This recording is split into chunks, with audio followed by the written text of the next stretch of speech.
এই হ্যালো কিডা? ও তুমি জালাল? এ সময় ছাইড়িয়ে তুই জালাল বলিয়ে কি মাইর ধরে হালাল হয়ে গেল? পাকা মখরা যা খুঁজবা না, তুই ঢাকা ভার্সিটিতে চাষ পাইলি কি করে সেটা কদিন? আচ্ছা তুই যে এই শ্যামাটার মারলি, তার মা নেই, বাপ নেই, ভাই নেই, বোন নেই, বউ নেই, স্ত্রী নেই, কিছু নেই।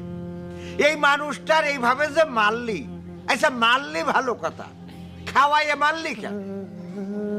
এই মানবতা জিনিসটা কি তোকের মধ্যে নেই? জাহেলিয়াত তো এত খারাপ ছিল না, জাহেলিয়াতের যুগে এত খারাপ ছিল যে খাওয়াই পড়াই নিয়ে আবার নাই খাওয়ার মধ্যে জিজ্ঞেস করেছিস যে রান্না তরকারি কিরা হয়েছে, সে বলিছে আল্লাহর রহমতে ভালো। আরে এই মানুষটা তরকারির মধ্যেও সে আল্লাহর রহমত শব্দটা বলেছে, আর তোকের কাছে এত গজব ছিল। তুই যে ওই যে আমি একটু খেয়াল করেছি, এই যে